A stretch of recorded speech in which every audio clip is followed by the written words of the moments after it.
भक्तों, आज आपको श्रीमद् भागवत में भागवत 33 स्कंद 21वां अध्याय में कर्दम जी की तपस्या और भगवान का वरदान की कथा कहूँगा। आप उसको ध्यानपूर्वक सुने और इस चैनल को लाइक सब्सक्राइब जरूर करें। कृष्ण भगवान आपका और आपके परिवार का कल्याण करेंगे। कथा सुनिए। विदुर जी ने पूछा, भगवान, स्वयंभू मनु का वंश बड़ा आदरणीय माना गया है। उसमें मैथुन धर्म के द्वारा प्रजा की वृद्धि हुई थी। अब आप मुझे उसी की कथा सुनाइए। ब्राह्मण, आपने कहा था कि स्वयंभू मनु ने मनु के पुत्र पिरिवर्त और उत्तानपाद ने सातों द्वीपों वाली पृथ्वी का धर्मपूर्वक पालन किया था तथा उनकी पुत्री जो देवहूति नाम से विख्यात थी कर्दम प्रजापति को ब्याही गई थी। देवहूति योग के लक्षण यमवादी से संपन्न थी। उससे महायोगी कर्दम जी ने कितनी संतानें उत्पन्न की, वह सब प्रसंग आप मुझे सुनाइए। मुझे उसके सुनने की बड़ी इच्छा है। इसी प्रकार भगवान रुचि और ब्रह्मा जी के पुत्र दक्ष प्रजापति ने भी मनु जी की कन्याओं का पाणी ग्रहण करके उनसे किस प्रकार क्या क्या संतान उत्पन्न की, यह सब चरित्र भी मुझे सुनाइए। मैत्री जी ने कहा, विदुर जी, जब ब्रह्मा जी ने भगवान कर्दम को आज्ञा दी कि तुम संतान की उत्पत्ति करो, तो उन्होंने 10,000 वर्षों तक सरस्वती नदी के तीर पर तपस्या की। वे एकाग्रचित्त से प्रेम पूर्वक पूजनोपचार द्वारा शरणागत वरदायक श्री हरि की आराधना करने लगे। तब सत्ययुग के आरंभ में कमल नयन भगवान श्री हरि ने उनकी तपस्या से प्रसन्न होकर उन्हें अपने शब्द ब्रह्मामय स्वरूप से मूर्तिमान होकर दर्शन दिया। भगवान की वह भव्य मूर्ति सूर्य के समान तेजोमयी थी। वे गले में श्वेत कमल और कुमुद के फूलों की माला धारण किए हुए थे। मुख कमल नीली और चिकनी अलकावली से सुशोभित था। वे निर्मल वस्त्र धारण किए हुए थे। सिर पर झिल मिलाता हुआ सुवर्णमय मुकुट, कानों में जगमगाते हुए कुंडल और कर कमलों में शंख चक्र गदा आदि आयुध विराजमान थे। उनके एक हाथ में क्रीड़ा के लिए श्वेत कमल सुशोभित था। प्रभु की मधुर मुस्कान भरी चितवन चित्त को चुराए लेती थी। उनके चरण कमल गरुड़ जी के कंधों पर विराजमान थे तथा वक्षस्थल में श्री लक्ष्मी जी और कंठ में कस्तूरी मणि सुशोभित थी। प्रभु की इस आकाश स्थित मनोहर मूर्ति का दर्शन करके कर्दम जी को बड़ा हर्ष हुआ। मानो उनकी सभी कामनाएं पूर्ण हो गई। उन्होंने सानंद हृदय से पृथ्वी पर सिर टेकर भगवान को साष्टांग प्रणाम किया और फिर प्रेम परवण चित्त से हाथ जोड़कर सुमधुर वाणी से वे उनकी स्तुति करने लगे। कर्दम जी ने कहा, स्तुति करने योग्य परमेश्वर, आप संपूर्ण सत्वगुण के आधार है। योगी जन उत्तरोत्तर शुभ योनि में जन्म लेकर अंत में योग रत होने पर आपके दर्शन की इच्छा करते हैं। आज आपका वही दर्शन पाकर हमें नेत्रों का फल मिल गया। आपके चरण कमल भव सागर से ही पार जाने के लिए जहाज है। जिनकी बुद्धि आपकी माया से मारी गई है, वही उन तुच्छ क्षणिक विषय सुखों के लिए जो नरक में भी मिल सकते हैं उन चरणों का आश्रय लेते हैं।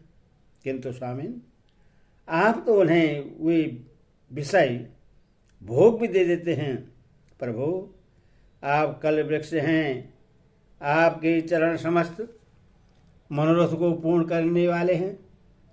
मेरा हृदय काम कलुषित है, मैं भी अपने अनुरूप स्वभाव वाली और गृहस्थ धर्म की पालन में सहायक शीलवती कन्या से विवाह करने के लिए आपके चरण कमलों की शरण में आया हूँ। सर्वेश्वर, आप संपूर्ण लोगों के अधिपति हैं। नाना प्रकार की कामनाओं में फंसा हुआ यह लोग आपकी वेद वाणी रूप डोरी में बंधा है। धर्ममूर्ति, उसी का अनुगमन करता हुआ मैं भी काल रूप आपको आज्ञा पालन रूप पूजो पहारादि समर्पित करता हूँ। प्रभु, आपके भक्त विषासक्त लोगों और उन्हीं के मार्ग का अनुसरण करने वाले मुझ जैसे कर्मजड़ पशुओं को कुछ भी न गिनकर आपके चरणों की छत्र छाया का ही आश्रय लेते हैं तथा परस्पर आपके गुणगान रूप मादक सुधा का ही पान करके अपने सुधा पिपासादि देह धर्म को शांत करते रहते हैं। प्रभु, यह कालचक्र बड़ा प्रबल है, साक्षात ब्रह्मा ही इसके घूमने की धुरी है। अधिक माह सहित 13 महीने अरे हैं, 360 दिन जोड़ हैं, 6 ऋतुएं नवी हाल है, अनंत क्षणपल आदि इसमें पत्राकार धाराएं हैं तथा 3 चातुर्मास इसके आधारभूत नाभि हैं। यह अत्यंत वेगवान संवत्सर स्वरूप कालचक्र चराचर जगत की आयु का छेदन करता हुआ घूमता रहता है, किंतु आपके भक्तों की आयु का हास नहीं कर सकता। भगवान, जिस प्रकार मकड़ी स्वयं ही जाले को फैलाती, उसकी रक्षा करती और अंत में उससे निगल जाती है, उसी प्रकार आप अकेले ही जगत की रचना करने के लिए अपने से अभिन्न अपनी योग माया को स्वीकार कर उससे अभिव्यक्त हुई अपनी सत्वादि शक्तियों द्वारा स्वयं ही इस जगत की रचना पालन और सहार करते हैं। प्रभु, इस समय आपने हमें अपनी तुलसी माला मंडित माया से परिच्छिन्न सी दिखाई देने वाली सगुण मूर्ति के दर्शन दिया है। आप हम भक्तों को जो शब्द आदि विषय सुख प्रदान करते हैं, वे माइक होने के कारण यद्यपि आपको पसंद नहीं है, तथापि परिणाम है हमारा शुभ करने के लिए वे हमें प्राप्त हों। नाथ, आप स्वरूप से निष्क्रिय होने पर भी माया के द्वारा सारे संसार का व्यवहार चलाने वाले हैं तथा थोड़ी सी उपासना करने वाले पर भी समस्त अभिलक्षित वस्तु की वर्षा करते रहते हैं। आपके चरण कमल वंदनीय है, मैं आपको बार बार नमस्कार करता हूँ। मैत्री जी कहते हैं, भगवान की बहुएं प्रणय मुस्कान भरी चितवन से चंचल हो रही थी। वे गरुड़ जी के कंधे पर विराजमान थे। जब करदम जी ने इस प्रकार निष्कपट भाव से उनकी स्तुति की, तब वे उनसे अमृतमयी वाणी से कहने लगे। श्री भगवान ने कहा, जिसके लिए तुमने आत्म समाधि के द्वारा मेरी आराधना की है, तुम्हारे हृदय की उस भाव को जानकर मैंने पहले से ही उसकी व्यवस्था कर दी है। प्रजापति, मेरी आराधना तो कभी भी निष्फल नहीं होती। फिर जिनका चित्त निरंतर एकांत रूप से मुझ में ही लगा रहता है, उन तुम जैसे महात्माओं के द्वारा की हुई उपासना का तो और भी अधिक फल होता है। प्रसिद्ध यशवी सम्राट स्वयंभू मनु वनवर्त में रहकर सात समुद्र वाली सारी पृथ्वी का शासन करते हैं। विप्रवर, वे परम धर्म की महारानी शतरूपा के साथ तुमसे मिलने के लिए परसों यहाँ आएंगे। उनकी एक रूप यौवनशील और गुणों से संपन्न श्यामलोचन कन्या इस समय विवाह के योग्य है। प्रजापति, तुम सर्वदा उसके योग्य हो, इसलिए वे तुम्ही को वह कन्या अर्पण करेंगे। ब्राह्मण, गत अनेकों वर्षों से तुम्हारा चित्त जैसी भार्या के लिए समाहित हो रहा है, अब शीघ्र ही वह राजकन्या तुम्हारी वैसी ही पत्नी होकर यथेष्ट सेवा करेगी। वह तुम्हारा वीर्य अपने गर्भ में धारण कर उससे 9 कन्याएं उत्पन्न करेगी और फिर तुम्हारी उन कन्याओं से लोक रीति के अनुसार मरीचि आदि ऋषिगण पुत्र उत्पन्न होंगे। तुम भी मेरी आज्ञा का अचित रहो, पालन करने से शुद्ध चित्त हो, फिर अपने सब कर्मों का फल मुझे अर्पण कर मुझको ही प्राप्त होगे। जीवों पर दया करते हुए तुम आत्मज्ञान प्राप्त करोगे और फिर सबको अभयदान दे अपने सही संपूर्ण जगत को मुझ में और मुझको अपने में स्थित देखोगे। महामुनि, मैं भी अपने अंश कला रूप से तुम्हारे वीर्य द्वारा तुम्हारी पत्नी देवहूति के गर्भ में अवतीर्ण होकर सांख्य शास्त्र की रचना करूंगा। मैत्री जी कहते हैं, विदुर जी, करदम ऋषि से इस प्रकार संभाषण करके इंद्रियों के अंतर्मुख होने पर प्रकट होने वाले श्रीहरि सरस्वती नदी से घिरे हुए बिंदुसार तीर्थ से जहाँ करदम ऋषि तब कर रहे थे, अपने लोक को चले गए। भगवान के सिद्ध मार्ग बैकुंठ धाम की सभी सिद्धेश्वर प्रशंसा करते हैं। वे करदम जी के देखते देखते अपने लोक सिधार गए। उस समय गरुड़ जी के पक्षों से जो शाम के आधार भूता रचनाएं निकल रही थी, उन्हें वे सुनते जाते थे। विदुर जी, श्री हरि के चले जाने पर भगवान करदम उनके बताए हुए समय की प्रतीक्षा करते हुए बिंदु सरोवर पर ही ठहरे रहे।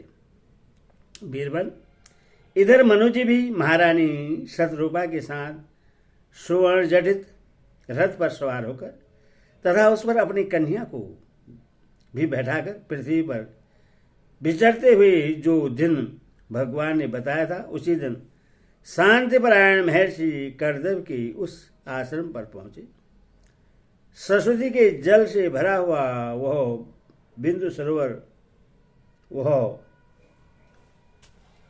स्थान है जहां अपने शरणागत भक्त कर्दम के प्रति उत्पन्न हुए अत्यंत करुणा के वशीभूत तो हुए भगवान के नेत्रों से आंसू की बूंदें गिरी थी।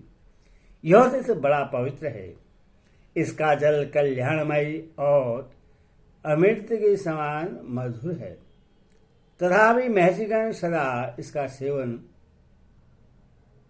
करते हैं।